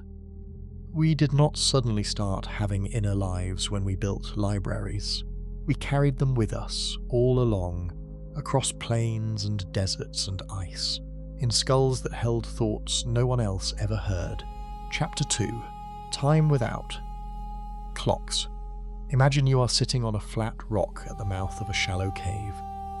In front of you, a wide valley stretches away, covered in grass and scattered trees. A river threads through it like a dark ribbon. The sun is moving slowly down, turning the sky into thin layers of gold and pale red. You are not looking at a clock. You do not own one. You have never heard of such a thing. But you know the time. You know it in your bones. The day has a shape you have known since before you had words. Morning cool, midday brightness, afternoon heat, evening softness, night dark. Over and over, that cycle has turned above and around you. We measure time in numbers now. Minutes, hours, years. We cut it into pieces that can be written down and scheduled. It is easy to forget that our brains were not built for these units. Our brains were built for cycles, light and dark, hot and cold, wet and dry, hungry and full, child and adult. For early humans, time would have been felt through changes in the body and the world, rather than displayed on a device. A certain slant of sunlight meant it was time to move to a different slope. The arrival of a certain bird meant a particular fruit would be ripe soon. The feeling of the air on the skin meant rain was coming. Over longer spans, time was anchored in the lives of people. Children grew taller. Hair went grey, joints stiffened, teeth wore down. A story might begin. In the time when your mother's mother was a child, or in the cold years as before the last big rain, time was wrapped in relationships and events. And beyond that, there was a kind of time too big to see directly, but always there at the edges, the time of the stars. We know that early humans, like all humans, watch the sky. We have already imagined them lying on their backs, tracing shapes in the constellations. Some ancient structures, much later, in the early days of settled life, show clear alignments with solstices and equinoxes, suggesting that people were marking the longest and shortest days, the turning points of the year. But even before stone circles were raised, minds were noticing. Imagine a person who takes the same long walk at twilight every day for many years. They see one bright star rise first near the horizon. Then, as it rises higher with each passing day, its relationship to the land changes. One night it appears directly above a certain hill. Another night, weeks later, directly above a different landmark. They do not have a grid of degrees, but they have eyes and memory. Soon they realize they can tell roughly what part of the year it is by where that star is when it rises. They can connect it to other events. When certain animals migrate, when particular plants flower, when rains are most likely. They have a calendar in their head. Time, at this scale, is not a straight line. It is a ring, a loop. It comes back. This circular sense of time changes how you feel about your life. If things come back, even after they end for a while, then loss is not as final as it looks. The dry season feels harsh, but the wet has always returned so far. The cold is hard, but warmth waits somewhere ahead. Day follows night, follows day. Perhaps this is one reason so many later religions and philosophies speak of cycles, rebirth, return, wheels turning. The brain that made those ideas had already spent tens of millennia in a world of repeating patterns. To this day, even with our clocks, we still feel those patterns. It is why certain seasons make you feel a certain way. It is why your body sometimes knows it is late, even when you have not looked at the time. You are tuned to cycles older than any calendar. Chapter 3. The first questions about death. Now we will go back to the edge of a grave. We touched this briefly before, when we walked with a group carrying a wrapped body to a chosen place. Now, we will linger a little longer, not on what they did, but on what they might have felt. You are standing with them. The body in the ground belonged to someone you knew. Maybe a child, maybe someone old, maybe someone in between. It does not matter which you choose. The feelings will be heavy either way, just shaded differently. The air smells of turned earth and smoke, and something else, something you cannot name, but that your stomach recognizes as wrong. The body looks almost like the person, but not quite. The warmth is gone, the breath is gone. The subtle, shifting expressions that gave the face its life are gone. What is left is a kind of still mask. For early humans, as for us, death would have been confusing. The person is here, then suddenly they are not. The body is still present, it has weight, it can be touched, but the life that moved it is gone, and nothing anyone does can bring it back. The mind does not accept this easily.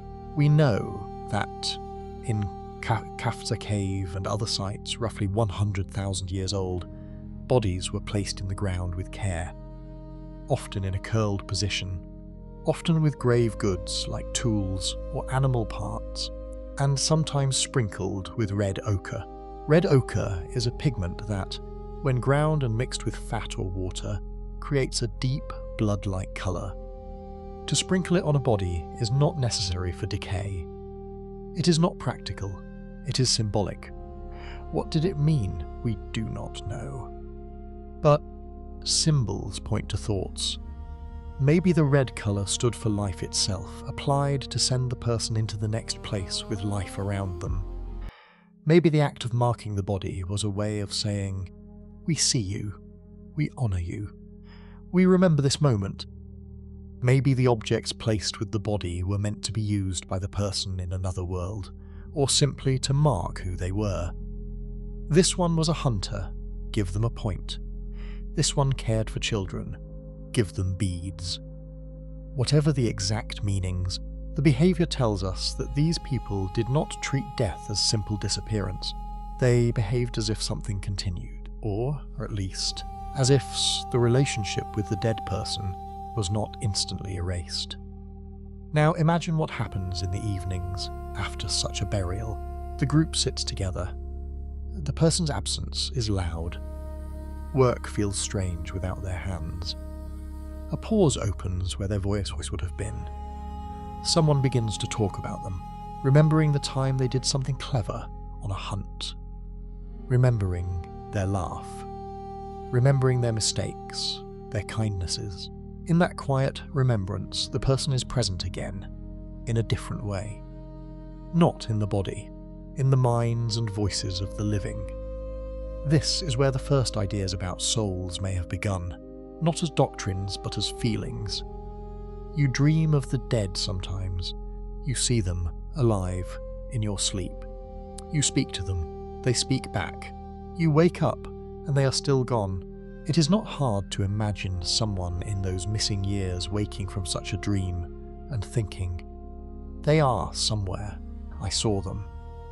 From that simple experience, woven together with burial practices and the strange persistence of memory, the seeds of belief in some kind of spirit world could grow. Later, much later, people would build temples and write scriptures and argue about details. But the first soft questions, where did they go? Are they watching? Can they hear us? Were probably asked by humans with stone tools in their hands and ash on their skin. You ask the same question still. Chapter 4. Shadows of religion if you could stand invisible beside early humans. Across many regions and many thousands of years, you would see patterns in their behaviour that look, to our eyes, religious. You would see certain places visited again and again, even when there is no obvious practical need. A particular cave, a high hill, a large, unusual rock, a spring that never runs dry. You would see people gathering there at certain times. You might see them carrying objects, bones, carved stones, bundles of plant material. You might see them painting symbols on rock surfaces. Symbols that are not simple animals or things, but something more abstract. Lines, dots, hands. In some parts of the world, handprints are among the oldest art we know. Hands held flat against cave walls, paint blown around them through hollow bones or reeds, leaving a ghostly outline. Red, black, yellow. Whose hands were they? Men's hands, women's hands, children's hands. Imagine the act. You press your palm against cold rock. Someone beside you raises a tube to their lips, filled with pigment. They blow. Tiny droplets of colour strike the stone, coating everything around your hand, but not the hand itself. When you pull it away, your absence remains. You have marked the wall with your not there. A silhouette. A negative. Is this a simple decoration? A playful game? Maybe. But it also looks like a statement. I was here. I, this particular body, with this particular hand, existed at this time, in this place, and I leave this trace. On another wall you might see repeated shapes, zigzags, circles, ladder-like patterns. Some researchers think these simple repeated marks might be connected to altered states of consciousness. Patterns seen in the mind under the influence of trance, hunger or plant substances, externalized onto stone. We cannot be sure. What we can say is that early humans were not only painting what they saw outside, they were beginning to paint what they saw inside. That is a religious act, as much as an artistic one. The line between those words is thin here. Around some of these painted spaces, archaeologists have found collections of objects that look like offerings. Broken points arranged in careful piles, animal bones segmented in unusual ways, traces of repeated fires far back in caves where no one would need to go for warmth or cooking. Someone came here to do something again and again that felt special. Maybe they came to ask for good hunts. Maybe they came to speak with their dead.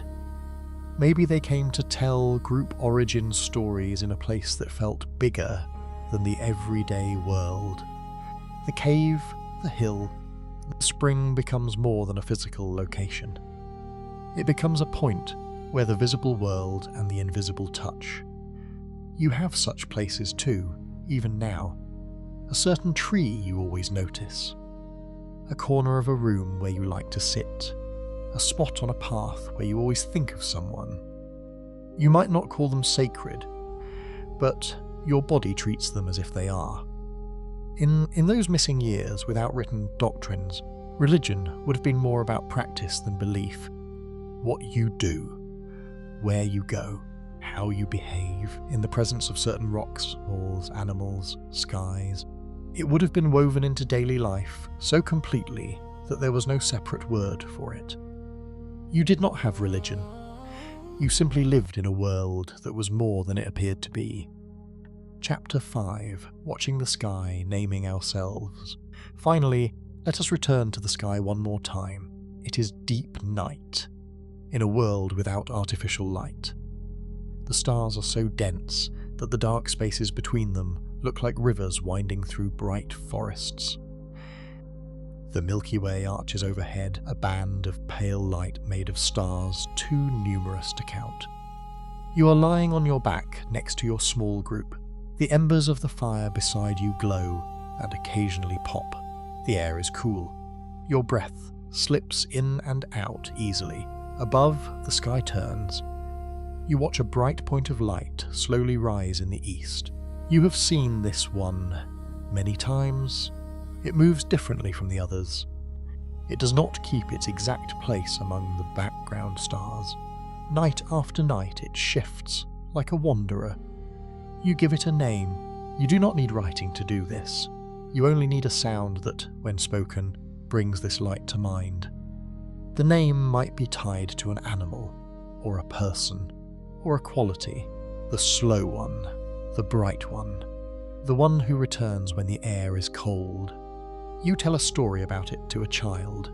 In the very old days, you say, before your mother's mother's mother was born, that light was a person who walked the earth.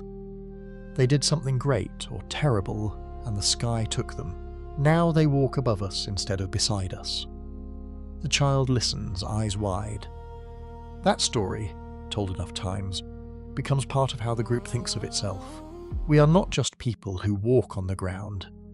We are people under that sky, watched by those beings, part of a story that goes up as well as out.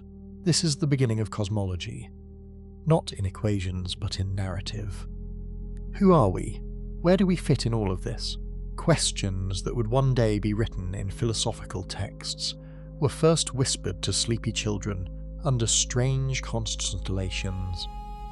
At the same time, something else is happening in those minds.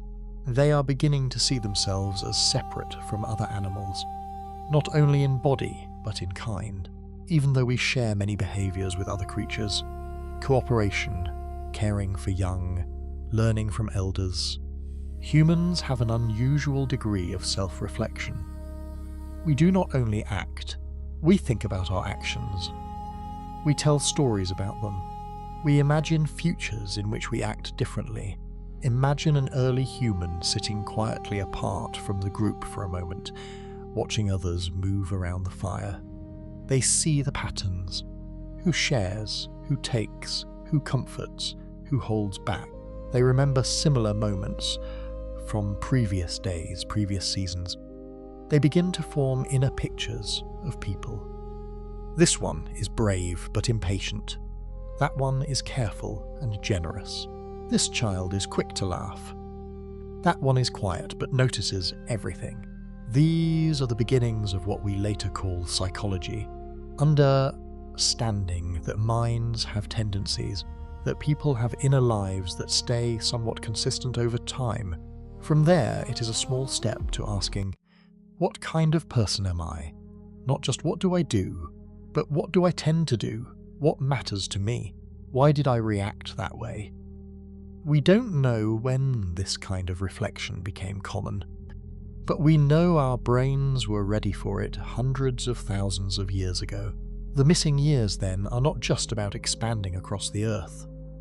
They are about expanding inward. learning to watch ourselves almost as closely as we watch the animals in the sky. By the time the first cities appear, humans have already spent a very long time practicing this kind of inner observation, even if they never gave it a name. You, lying here now, listening to this, drifting in and out of focus, are part of that same long practice. You feel the weight of your own life. You think about your past and your possible futures. You wonder what others think of you. You wonder what will remain when you are gone. All of those questions were alive in some form around ancient fires.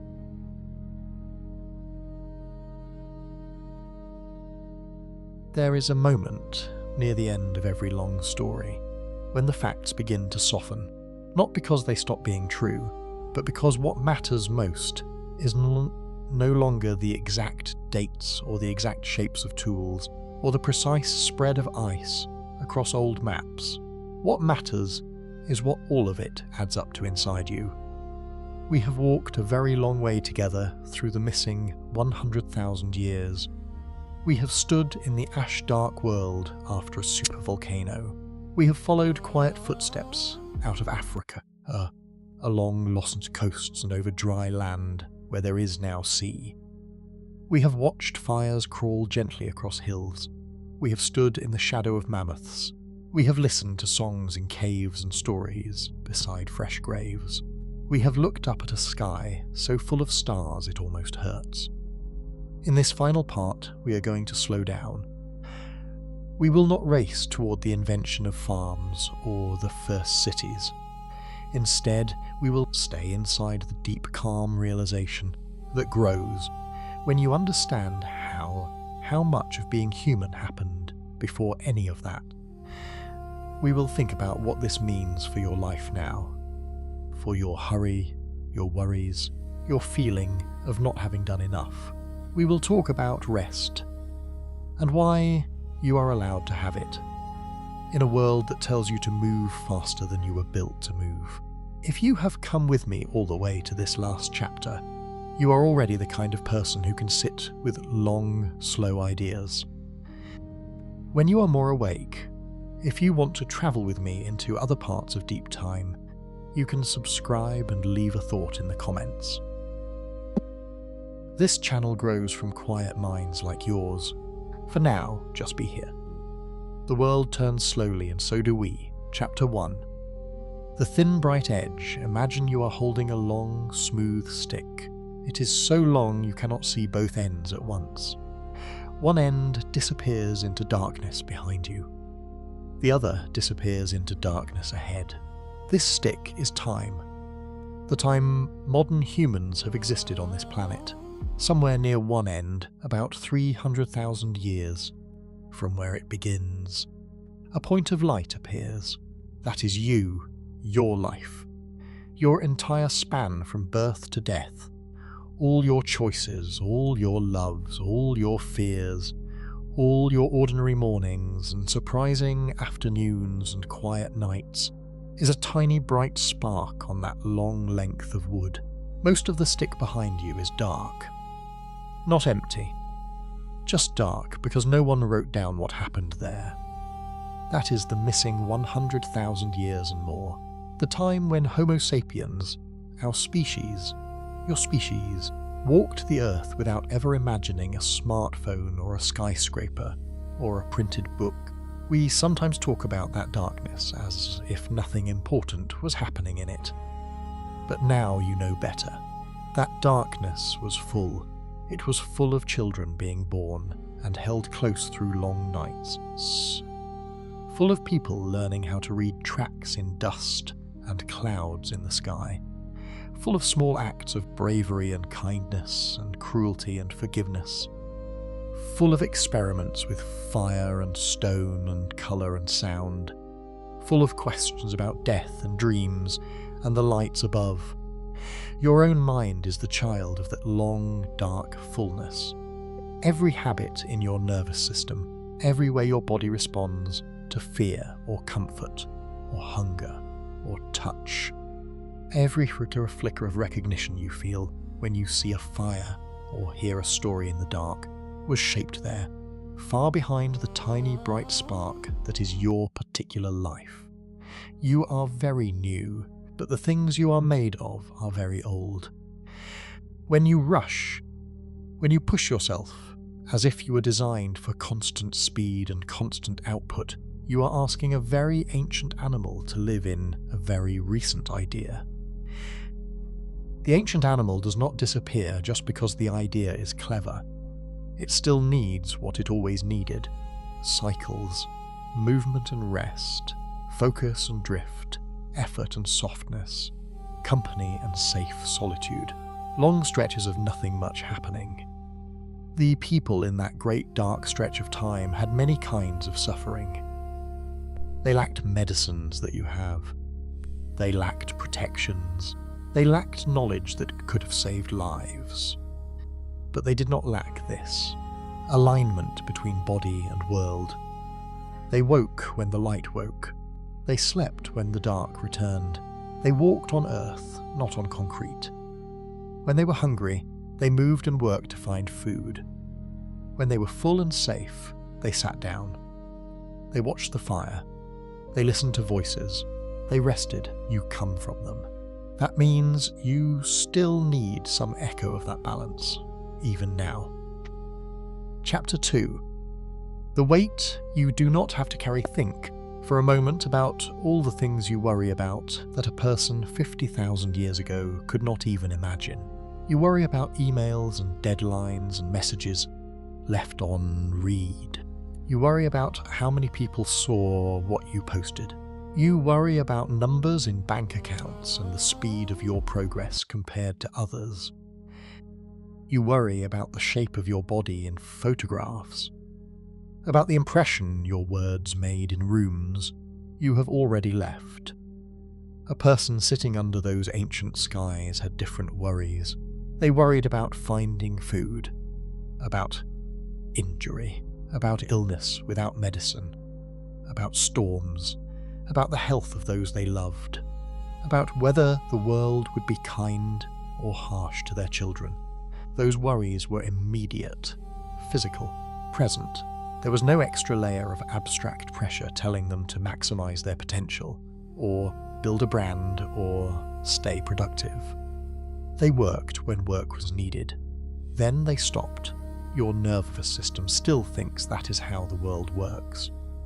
It flares with stress when you treat every hour as if something urgent is at stake in it. It feels relief when you do something that your ancient ancestors would recognize as normal. Sitting quietly with people you trust, moving your body in a simple, repetitive way, listening to a voice in the dark telling a story. You do not have to carry all the pressure that your time tries to hand you. Some of it, yes, is attached to real responsibilities, but much of it is noise, a thin, constant ringing that has nothing to do with the deep rhythm your body knows. When you remember the missing 100,000 years, you are remembering that it is possible to be fully human without doing most of the things your culture calls success. For almost all of our existence, no one had a job title, no one had a social media presence, no one had a 5-year plan written down, and yet they were human. Fully, they loved, they grieved, they made art, they sang, they watched their children grow, they were astonished by the same sky you see. They put their dead in the ground with care.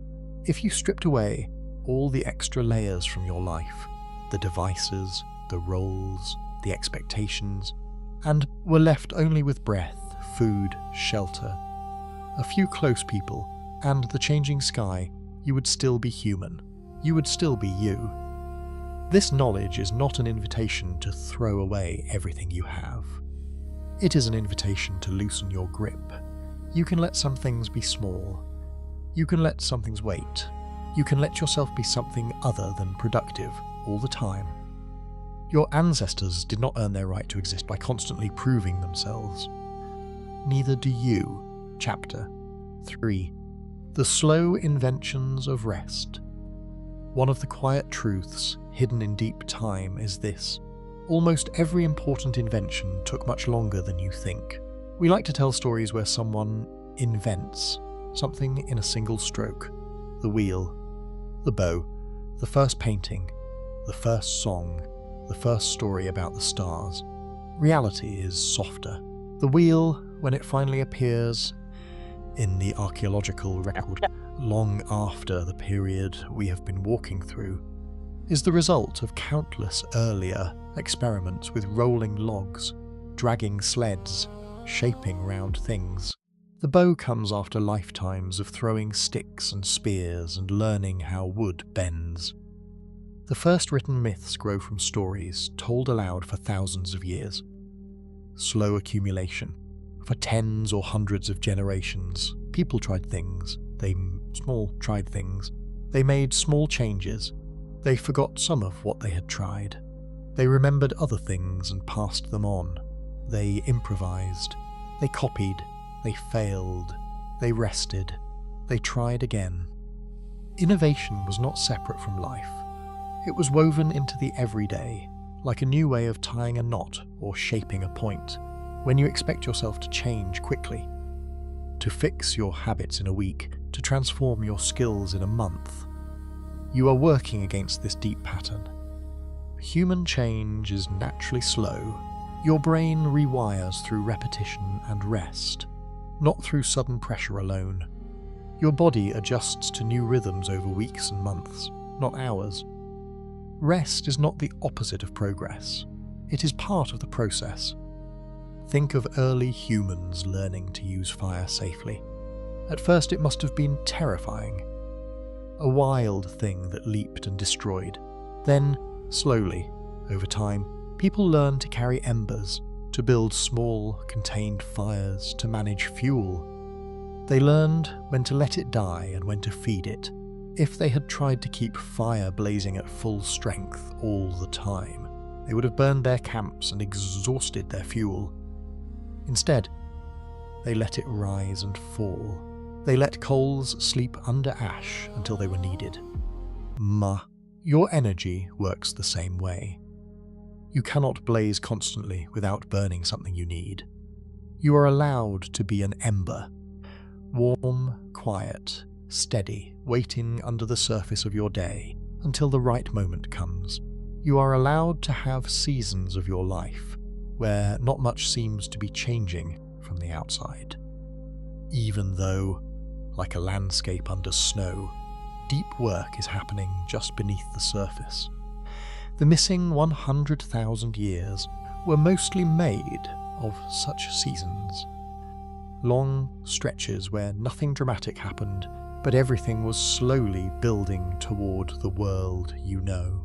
You are not failing when your life feels like that. You are living the way humans have always lived, on a timescale much larger than 1 week's goals. Chapter 4. The Gentle Art of Being Small.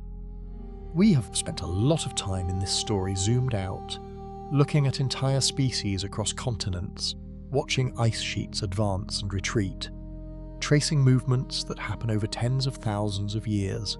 There is a feeling that comes with that distance. You realize how small you are. Not in a cruel way, not in the sense of you do not matter, in a softer way, in the sense of you are part of something vast, and that is a relief. For the people who lived in those missing centuries, smallness was not an idea. It was obvious. They could see forces every day that were much larger than they were. Storms, herds, seasons, rivers in flood, cliffs, the night sky. There was no illusions that everything depended on their personal performance. They knew in their bones that they were one kind of creature among many in a world that would continue without them. In our time, it is easy to forget this. We live inside systems that magnify individual choices and individual images. We talk about making an impact as if that is the main measure of a life. We worry about whether we have done enough, built enough, seen enough, been enough. But when you stand mentally beside that small group under the Ice Age stars, you can feel a different measure opening. For them, a good day might have been simple. No one was badly hurt. Everyone ate enough. The fire burned well. A child learned something new. Someone told a story that made people laugh or think. The stars came out, and no terrifying noises came from the dark. If all of those things happened, the day was a success. That does not mean they lacked ambition or imagination. It means they set their expectations in line with the scale of their lives. You can borrow this. You can let a day be good. If you moved your body a little. If you ate something that truly fed you. If you were kind at least once to someone who needed it. If you learned something small about the world or yourself. If you saw the sky. You are allowed to define a meaningful life by simple measures. No one living 30,000 years ago was worrying about their legacy in the modern sense. Their legacy was in their children, their students, their companions, the lines they left on rock, the paths they wore into the ground. Your legacy will also be in small things. In the way you listened when someone needed to speak. In the way you touched the lives around you without even realizing it. In the traces of your choices that will ripple outward in ways you will never see. You are small, and that is not an insult. It is a permission to rest, to soften, to let go a little of the constant pressure to be large. Chapter 5. Returning to the fire. Now we come back to the fire where we began. It is late. Maybe you are lying in the dark, headphones on. This voice, the only thing moving through the room. Maybe your eyes have gone in and out of focus as parts of this story drifted past like clouds. Maybe you remember every detail. Maybe you remember very little. Either way is all right. That is how humans have listened to stories at night for as long as we have had stories. Around a low fire 30,000 years ago, not everyone stayed fully awake until the end. Someone always drifted. A child nodded off halfway through the tale. An elder's head tipped forward and then jerked back as they fought sleep and lost. Their breathing deepened. The story went on without them. The story did not mind. Stories are patient. They can be told again. So, let us sit here together for just a little longer, in front of this imagined fire that connects your room to caves and plains and lost coasts. You have seen now that human history is not just 10,000 years of civilization. It is at least 300,000 years of a particular animal learning to be aware of itself in a changing world. Most of that time was spent in small groups, close to the land, under enormous skies, with no record but memory. For at least 100,000 of those years, people exactly like you, in their bodies and brains, lived without cities, without writing, without any of the structures you think of as normal life. They were not less human. They were not a rough draft. They were you, stretched into a different shape by different circumstances. They laughed, they grieved, they made art, they sang, they buried their dead with care. They told stories that carried across thousands of years in the form of myths and songs that still echo faintly in our modern tales. You are, in a very real sense, the last link in a chain of lives stretching back through that deep time. When you sit quietly and watch the light move across your wall, someone inside you is sitting on the edge of a cave, watching the same light on stone. When you feel your chest tighten with grief, someone inside you is standing at the edge of a shallow grave, holding a handful of ochre or a small tool, not wanting to let it fall. When you feel a strange peace under a dark sky, someone inside you is lying on bare earth, hearing only fire and wind, feeling that same thin calm. You are not alone in your time. You are accompanied by everyone who ever lived. They survived long enough through disasters and population bottlenecks, through ice ages and droughts, through predators and accidents and illnesses, and all the ordinary dangers of a wild world. For you to exist now, in this moment, listening to a story about them, you owe them nothing in the sense of proving yourself. You do not have to live a large life to justify their struggle. Simply by being here, breathing, aware, capable of kindness and curiosity, you are already the completion of their long, uncertain project. So what now? Now, you rest. You let some of that long, slow time soak into your own sense of time. You remember that your life is not a race. It is a wave. It rises, it crests, it falls, it dissolves back into the larger water. You remember that, like your ancestors, you are allowed to have nights when nothing is expected of you except to lie still and listen to a voice. You remember that the earth you walk on is old and patient, and that most of your problems, loud as they feel, are very young.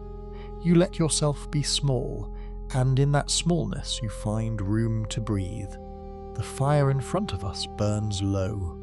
The night around us is wide.